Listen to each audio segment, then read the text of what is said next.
It's been 3 months since I started this YouTube channel. And in that short period of time, I have learned so much about creating videos, from color grading to understanding frames per second to figuring out what equipment I need to get. Not necessarily in that order, but it's just been a lot. But I've learned to really settle in and enjoy the process. Over the past couple of weeks, one of the biggest things that I've been trying to focus on is improving my B-roll. If I'm being honest, I used to look at B-roll as sort of a secondary thing.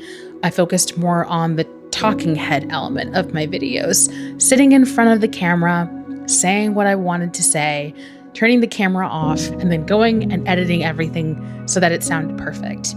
And then whatever B-roll I was able to capture were just little snippets of things that I thought maybe aligned with certain parts of what I was saying in my video in terms of the message. But as I've watched other creators, I've started to understand that B-roll takes an even more important role than one might think. B-roll, if done correctly, can tell a story. It can help to add dimension.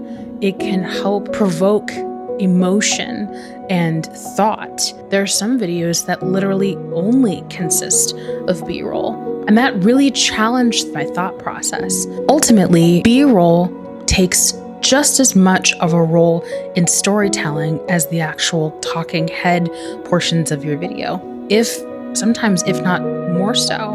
Like with talking head portions of videos, I tend to look at my life as a series of big milestones or main events.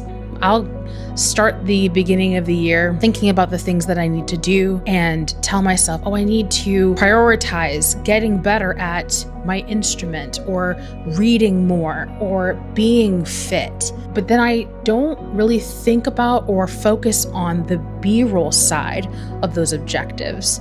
Things like, what does my practice schedule look like? What time of the day do I want to practice cello? What specifically do I want to practice?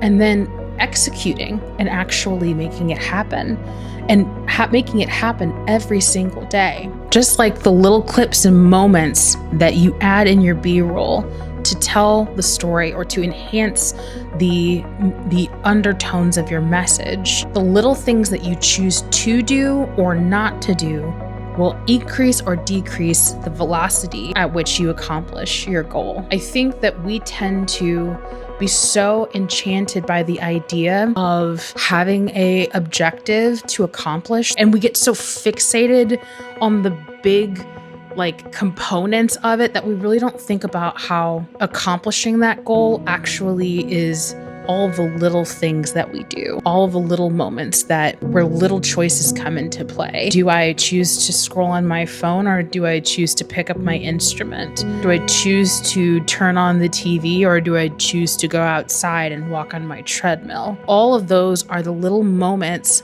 or the little pieces or clips of B-roll that help us get to where we ultimately want to go. I find that it's easy to talk about, but in terms of application, it can be challenging. I think the takeaway for me is that I need to be less concerned about the big end result and more concerned about the little things that I need to do in order to get there, and not be so anxious about, I need to accomplish this thing, or I need to see marked improvement in this thing and then expect it right away. I need to focus on staying in the timeline and focusing on one small step at a time, knowing that will compound and eventually lead me to where I want to go. I hope that that's encouraging to you.